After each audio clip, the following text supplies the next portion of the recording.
Alhamdulillah. Alhamdulillahilladzi anzala as-sakinata fi qulubil mu'minin liyazdadu imanan ma'a imanihim. Asyhadu an la ilaha illallah wahdahu la syarika lah wa asyhadu anna Muhammadan abduhu wa rasuluh. Allahumma anfa'na bima 'allamtana wa 'allimna ma yanfa'una wa zidna ilman. Rabbi zidni ilman warzuqni fahman. Amma ba'du. Ibadallah, innallaha ya'murukum an tu'addul amanah. Hadirin rahimakumullah, kita jumpa lagi di bab yang ke-24 tentang menunaikan amanah.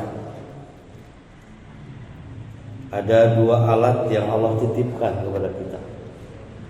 Pertama, al-aqlu. Sebagaimana kita sudah bahas al-aqlu itu. Masih ingat Pak? Apa arti akal itu?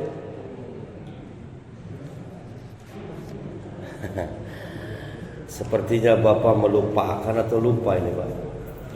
Al-aqlu Pak.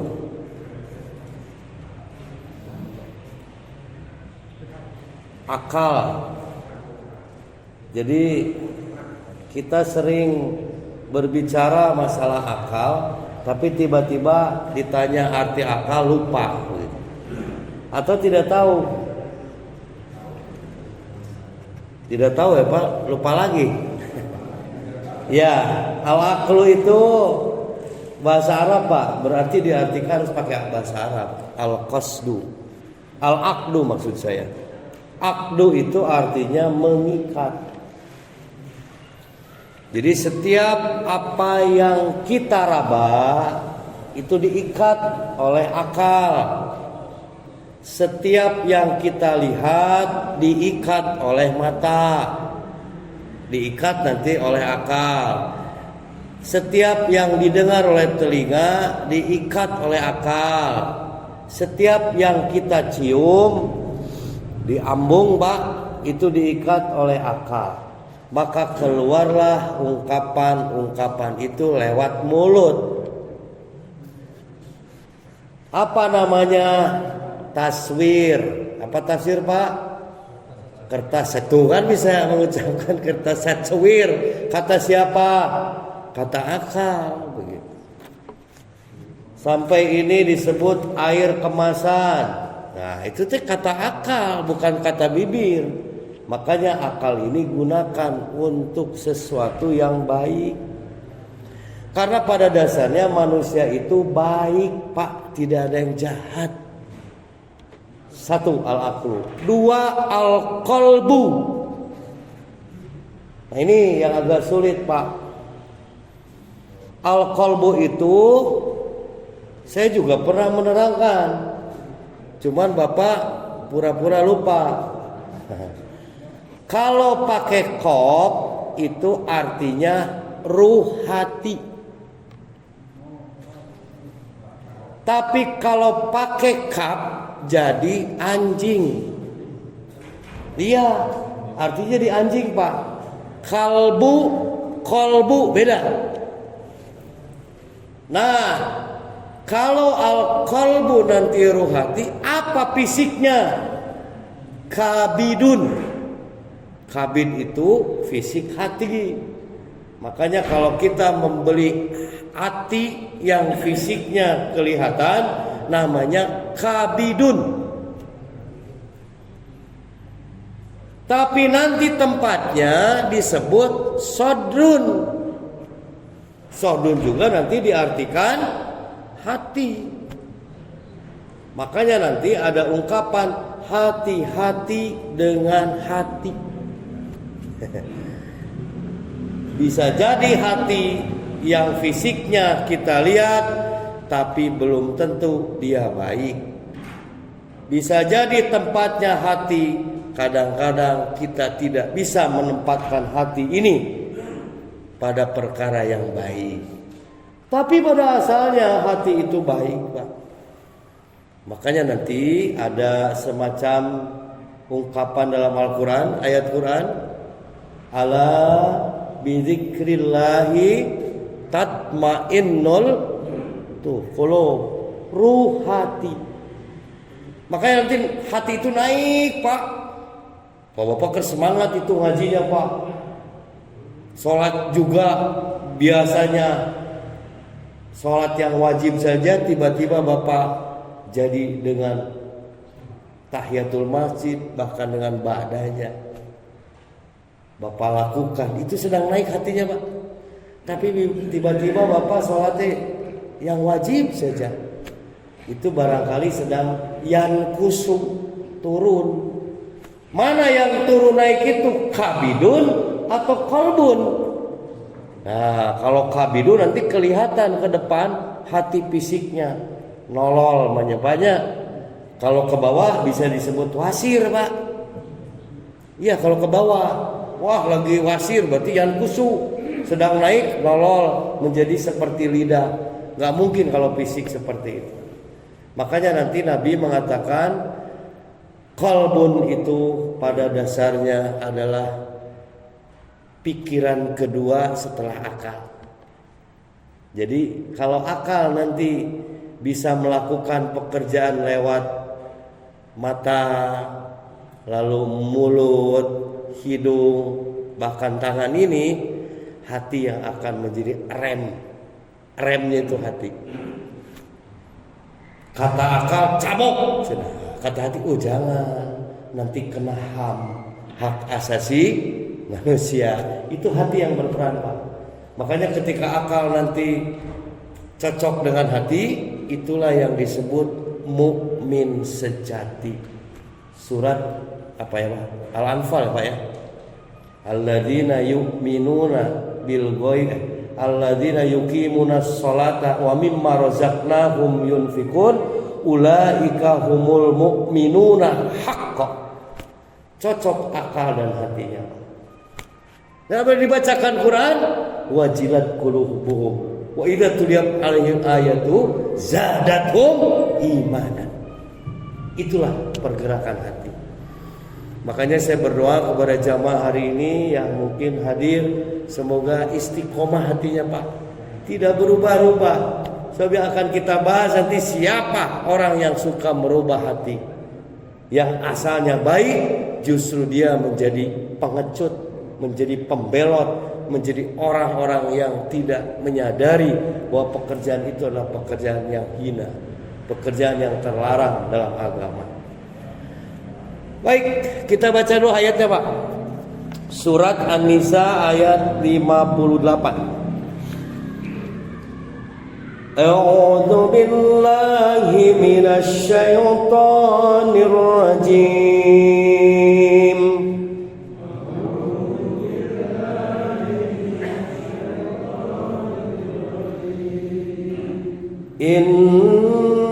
Innallaha ya'murukum an tu'addul amanati ila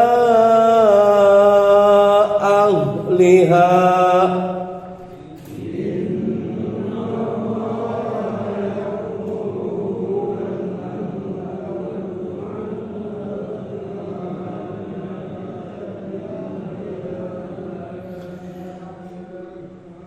wa idza hakamtum bainan nasi an tahkumu bil adl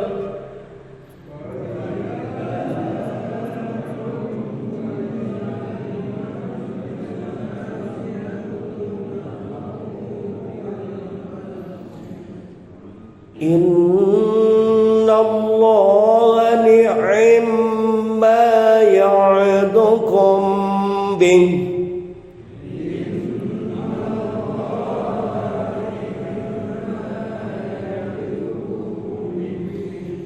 innallaha kana sami'an بصيرا.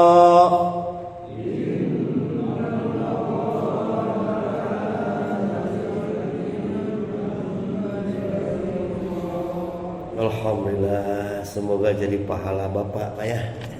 Membaca satu huruf 10 kali lipat Pak. Artinya kita lihat, sesungguhnya Allah menyuruh kamu menyampaikan amanah kepada yang berhak menerimanya. Nah, inilah Pak, pekerjaan hati Pak. Ini sangkut paut dengan hati. Bapak diamanahi untuk memberikan sesuatu kepada yang lain.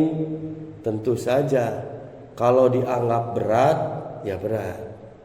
Tapi kalau Bapak adalah orang-orang yang jujur, tuh Pak, balik lagi ke jujur, insya Allah amanah itu akan sampai. Amanah yang diberikan kepada saya hari ini, saya lakukan. Walaupun ada kalanya hati ini tidak siapa, ya. Ketika hujan, aduh, ketika macet, Pak, mending balik deui, mending teruskeun. Itu teh Pak ada Pak. Dan selalu ada bisikan dari setan. Bapak-bapak naoge baralik gitu Pak. Tapi saya tetap coba untuk istiqomah, karena bisikan itu akan hadir. Dan pada dasarnya baik hati itu Pak. Dan mungkin ini akan dirasakan oleh Bapak. Nah Pak, amanah itu seperti itu. Menunaikan semua kewajiban yang diperintahkan oleh Allah dan larangan dari Allah, tunaikan oleh Bapak. Itulah yang disebut amanah. Menunaikan kewajiban perintah atau larangan dari Allah. Bapak hari ini sedang menunaikan perintah mencari ilmu. Bapak berarti sudah amanah. Dan itu akan bertentangan dengan nurani hati Bapak. Kalau Bapak hari ini hadir, Bapak sedang yajidu hatinya. Tapi ketika Bapak tidak hadir, Bapak sedang yan kusuk, sedang turun semangat ngajinya. Siapa yang tahu? Ya Bapak sendirilah. Jangan ditunjuk Pak. Malu.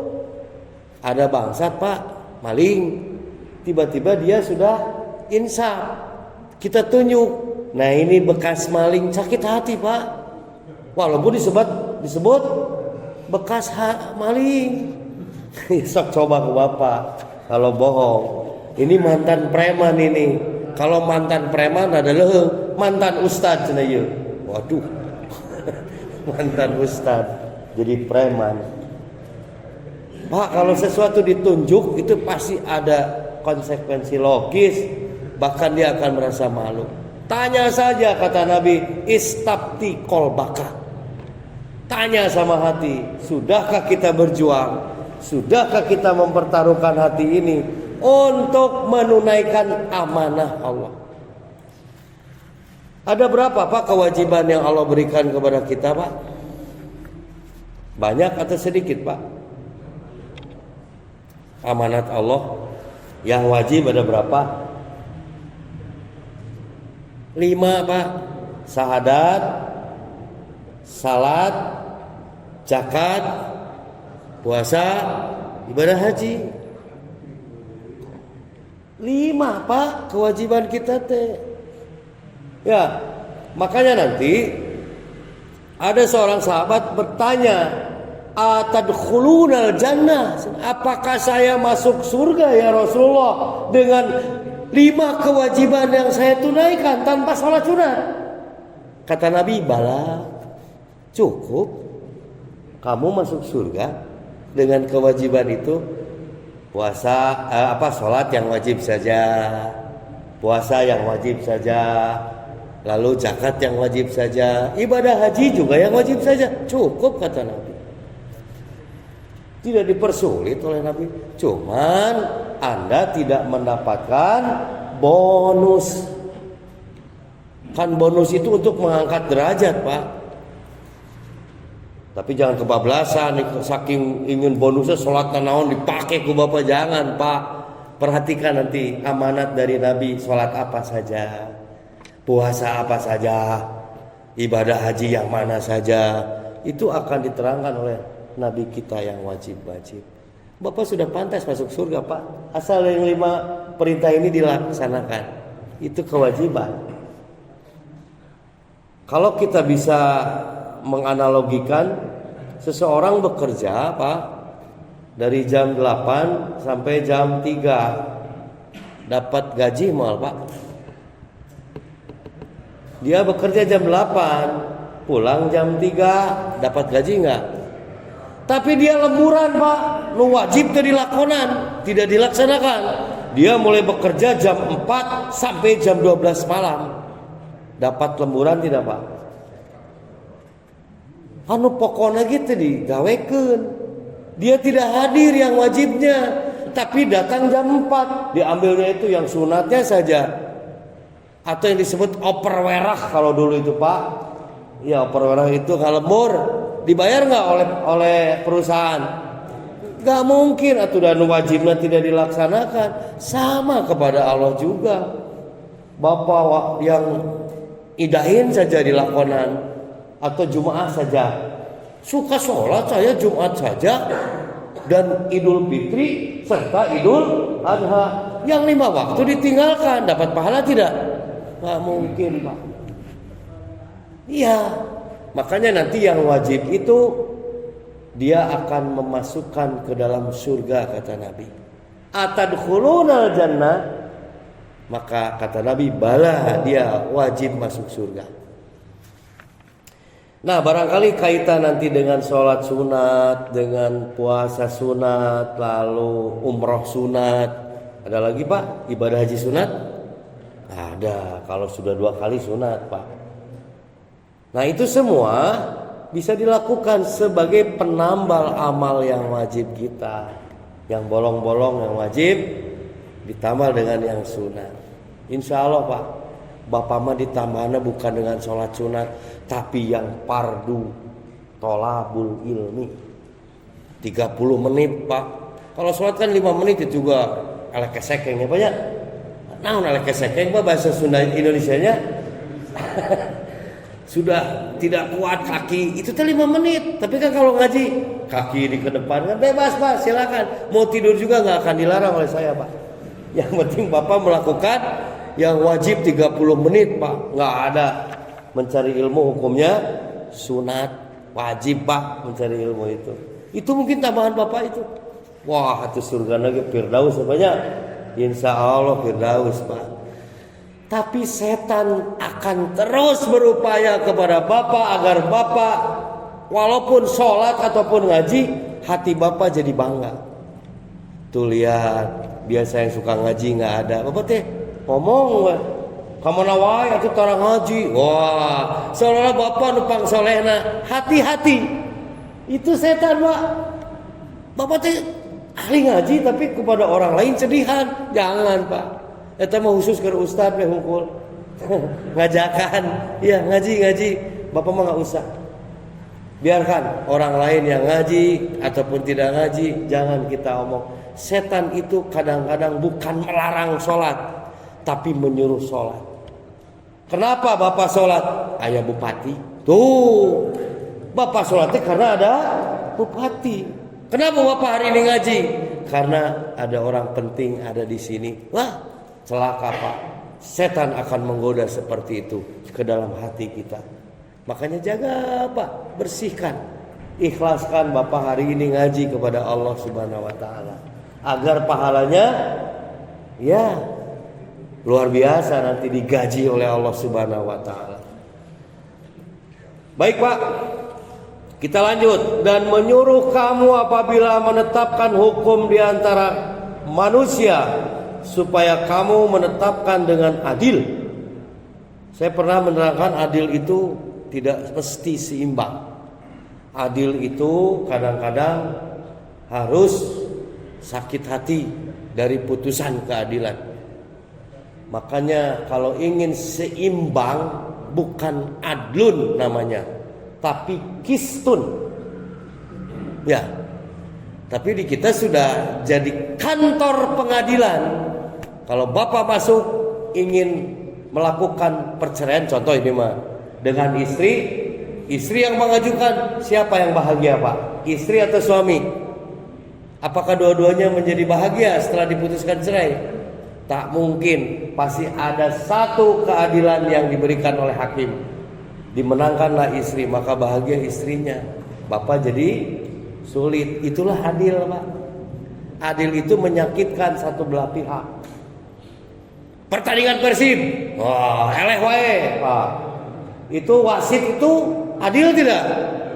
Adil tuh pak. Ya, kalau 0-0 bukan adil. Ya, eueun eleh eta mah.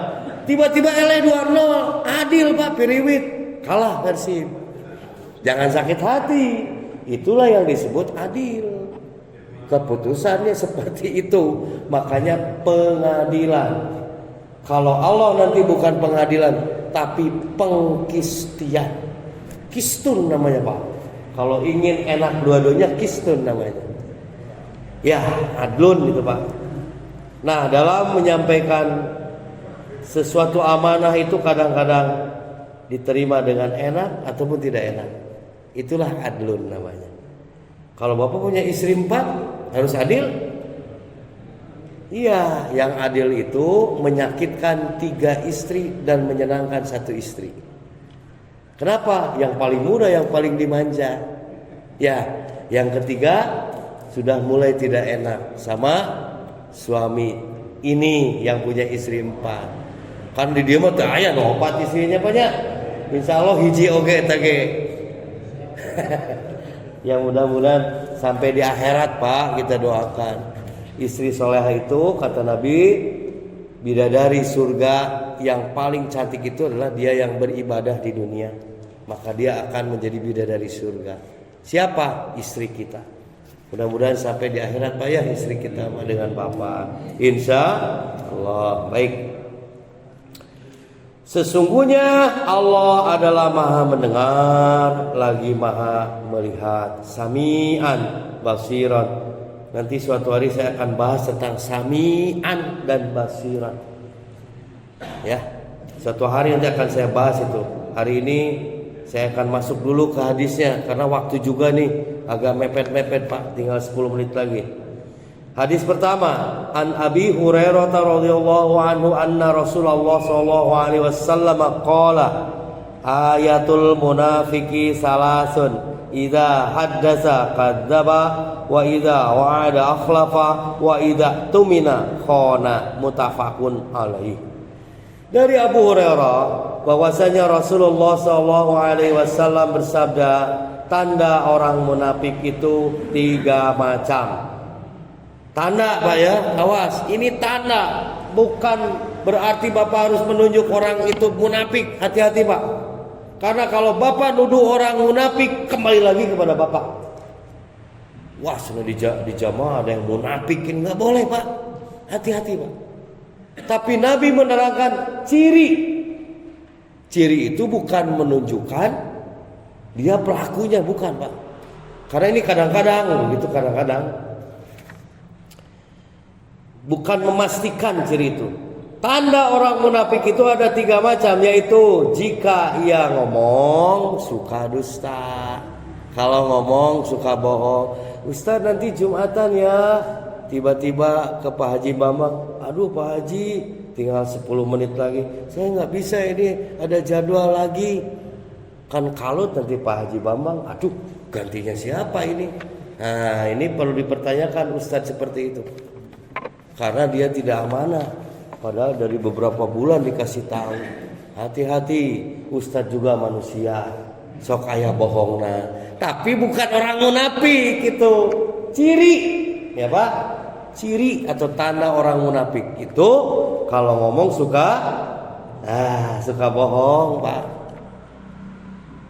Jika berjanji menyalahi, dikasih janji menyalahi, hati-hati, Pak ya. Nah, jalir janji. Wa idza wa'ada akhlafa. Ya, nanti ya.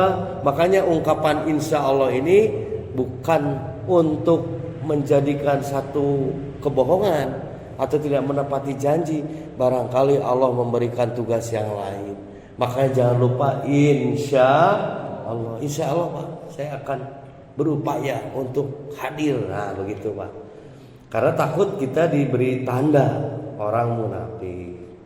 Yang ketiga, wa idza wa'ada akhlaq, wa idza tumina khana.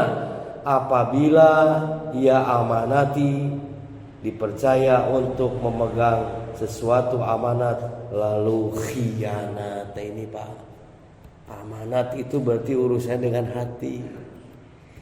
Nah Pak, perkara ini sudah hadir di zaman Nabi. Hadis yang di bawah itu ada sahabat namanya Hudzaifah al-Yamani. Dia adalah badan intelijen di zaman Nabi. Namanya Sohibus Syirri. Sohibus Syirri itu sahabat yang diberi amanat oleh Nabi, tidak kepada siapapun, hanya Hudzaifah al-Yamani. Kenapa? Karena dia adalah orang yang pertama kali ngomong kepada Nabi. Dia sebenarnya udah Islam Pak. Datang kepada Rasulullah, ya Rasulullah, omongan saya ini takut menjerumuskan saya ke dalam neraka. Maka bagaimana caranya ya Rasulullah? Kata Nabi, beristighfarlah. Karena saya setiap hari tidak kurang dan tidak lebih 70 sampai 100 kali istighfar untuk menjaga mulut. Dan orang yang bisa membaca dia munafik adalah Hudzaifah al-Yamani. Jadi kalau Hudzaifah hari ini ada, itu bisa melihat siapa orang munafik hari ini yang sedang ngaji. Oh luar biasa Pak. Tapi tidak disebutkan. Kenapa tidak disebutkan? Ya kan namanya juga hati orang tidak bisa. Hudzaifah adalah orang yang diberi kelebihan oleh Allah, bisa mendeteksi kemunafikan seseorang. Makanya oleh Nabi diamanahi, nih amanatnya buatmu, karena engkau memiliki kecerdasan dan mulut yang suka ngomong, maka hari ini aku beri tugas badan intelijen negara di zaman Rasulullah SAW. Kenapa tidak diberikan kepada Abu Bakar? Tidak akan mampu. Kenapa tidak kepada Umar? Gawat disebutkan ke Umar mah. Ada amanat dari Nabi, ya Umar. Nah orang ini adalah orang munafik. Umar langsung dipaehan. Kan tidak boleh atau membunuh sekonyong-konyong, enggak. Tapi Hudzaifah al-Yamani menjaga itu. Sampai ditanyakan oleh Umar, wahai Hudzaifah, apakah di antara orang-orang yang hadir ini ada yang munafik? Kata Hudzaifah, ayat. Sebutkan orangnya. Kata Nabi, tidak boleh disebutkan. Karena ini privasi, tidak boleh menyebutkan orang munafik. Cuman kata Hudzaifah al-Yamani, saya tidak sanggup untuk menyebutkannya.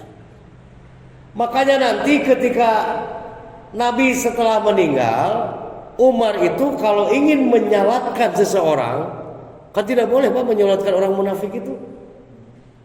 Lihat, kata Umar, saya selalu melihat Hudzaifah al-Yamani. Kalau Hudzaifah ada ketika menyolatkan seseorang sahabat, maka Umar akan hadir. Tapi ketika Hudzaifah tidak ada, Umar tidak berani menyalatkan. Karena itu dikategorikan orang munafik. Luar biasa Pak. Cuman kita jarang yang mengasah orang seperti ini. Karena apa? Dialah orang yang menunaikan amanah dari Rasulullah SAW. Disebutnya Sohibus Sirri, sahabat yang memegang rahasia Rasulullah Sallallahu Alaihi Wasallam. Bapak tahu yang ngebelek-bek, yang dohir, siapa orang munafik di Madinah Pak? Nah, kalau itu disebutkan, itu gegeduknya Pak, Abdullah bin Ubay bin Salul. Itu gegeduk munafik. Kenapa Pak Abdullah bin Ubay bin Salul disebut munafik? Ketika Khazraj dan Aus sedang dipersatukan, Khazraj dan Aus itu diantaranya bisa disatukan oleh Abdullah bin Ubay.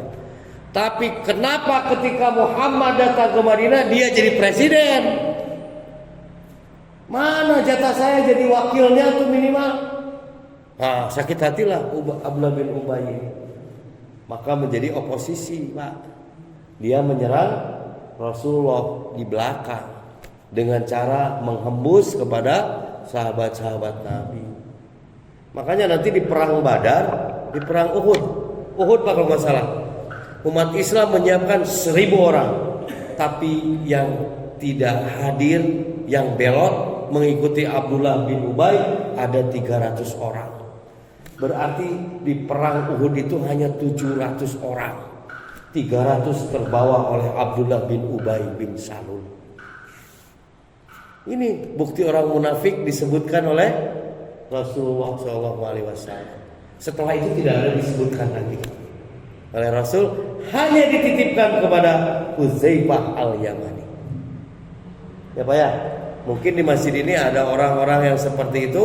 Bapak jaga jangan diungkapkan, apalagi Bapak menuduh. Nah, sebenarnya si munafik datang, jangan Pak. Itu kata Nabi akan kembali kepada diri kita, karena kita pun tidak akan luput dari bohong, lalu tidak amanah. Ya, apalagi Pak suka ingkar janji. Sekali-kali mah Pak tidak naon Pak, cuman ciri.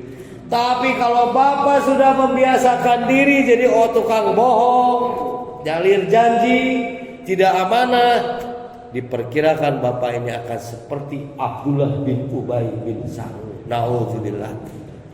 Ya Pak.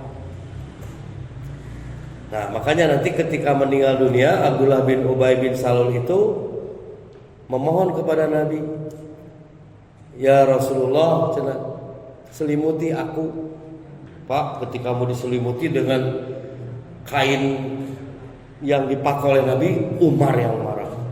"Ya Rasulullah, kenapa orang munafik itu meminta jaketmu, mencukram jaket?"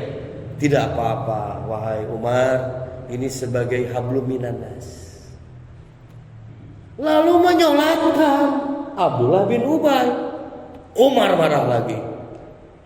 "Ya Rasulullah, kenapa engkau menyolatkan orang munafik?" Kata Rasul, ini hanya sebagai hablum minan nas. Ternyata ditegur Nabi, menyolatkan orang munafik pada saat itu. Turun ayat Pak, tidak boleh menyolatkan orang munafik itu. Munafik itu lebih hina daripada orang kafir, karena dia adalah orang yang memutuskan ikatan, istilahnya menggunting. Nah, itu orang munafik. Nah, hari ini kalau memang sudah hadir orang-orang munafik di media sosial, jauhi Pak. Jangan diikuti. Karena dia sengaja jadi buzzer-buzzer yang menjadi istilahnya memutuskan silaturahim antara muslim A dengan muslim B. Hati-hati Pak. Ini diancam fi darki asfali minan nar. Neraka jahanam yang paling bawah di kerakna Pak. Ahli neraka munafik mah fi darki asfali minan nar. Logika saja Pak, aspal disimpan di mana Pak? Di jalan. Ya di suhunan Pak, meleleh. Di bawah tuh diinjek sama mobil, motor, kaki. Fi darki asfali minan nar. Aspal Pak. Baik, kita terjemahkan saja yang bawah. Dari Hudzaifah bin al-Yamani katanya Rasulullah SAW memberitahukan kepada kita 2 hadis yang sebuah sudah saya ketahui, sedang yang lainnya saya menanti-nantikan. Ini Pak yang di atas yang sudah itu. Memberitahukan kepada kita bahwasanya amanat itu turun dalam dasar asli dari hati orang-orang. Kemudian turunlah Al-Quran. Orang-orang itu lalu mengetahuinya dari Al-Quran dan mengetahuinya pula dari As-Sunnah. Selanjutnya beliau SAW memberitahukan kepada kita tentang lenyapnya amanat itu. Wah, Pak, lenyap amanat itu. Beliau SAW bersabda, seorang itu tidur setiduran. Lalu diambillah amanat itu dari hatinya, kemudian tertinggallah bekasnya itu bagaikan bekas yang ringan. Selanjutnya ia tidur setiduran lagi, lalu diambillah amanat itu dari kakinya, dari hatinya. Kemudian tertinggallah bekasnya bagaikan lepuhnya tangan sehabis mengerjakan sesuatu. Jadi seperti suatu bara api yang engkau gelindingkan pada kakimu, kemudian melepuhlah. Engkau lihat ia meninggi, tetapi tidak ada apa-apanya. Dikala menceritakan ini, beliau SAW mengambil sebuah kerikil, lalu digelindingkan ke arah kakinya. Kemudian berpagi-pagi orang sama berjual beli, maka hampir saja tiada seorang pun yang suka menunaikan amanat. Di mana Pak yang amanat suka hilang? Di pasar, Pak. Hati-hati di pasar. Ini Nabi yang mengatakan, Pak. Sampai-sampai dikatakan bahwasanya di kalangan Bani Fulan ada seorang yang amat baik, memegang amanat, terpercaya, sehingga kepada orang tersebut dikatakan, alangkah giatnya ia bekerja, alangkah indah pekerjaannya, alangkah pula cerdiknya. Padahal dalam hatinya seolah tidak ada lagi keimanan sekalipun, hanya seberat timbangan biji sawi. Niscayalah akan datang padaku suatu zaman, saya pun tidak memperdulikan manakah di antara engkau semua yang saya beri baiat, jikalau ia seorang muslim, hendaklah kembali saja kepada agamanya itu, kepadaku, supaya tidak berkhianat. Dan jikalau ia seorang Yahudi atau Nasrani, baiklah walinya saja yang berkembali padaku, supaya amanat itu dipikulnya dan lenyaplah tanggungan beliau sallallahu alaihi wasallam daripadanya. Adapun pada hari ini, maka saya tidak pernah membaiat seorang di antara engkau semua, melainkan sipulan dan sipulan itu saja. Kesimpulannya, amanat itu sebenarnya berat Pak untuk dilaksanakan. Tapi kalau kita mau melakukannya, itu seperti bara api Pak, menggelinding. Tapi kalau kita lemparkan, gelindingkan, si bara api itu lama-lama yang tadinya besar tiba-tiba menciut, bahkan jadi abu. Itulah amanat yang ditunaikan. Walaupun berat, panas Pak, memegang amanah itu, tapi kalau Bapak melakukan, insya Allah akan dipermudah oleh Allah Subhanahu wa Ta'ala. Baik, itu saja yang dapat disampaikan, mudah-mudahan ada manfaatnya. Aqulu qouli hadza wa astaghfirullah li wa lakum. Wassalamualaikum warahmatullahi wabarakatuh.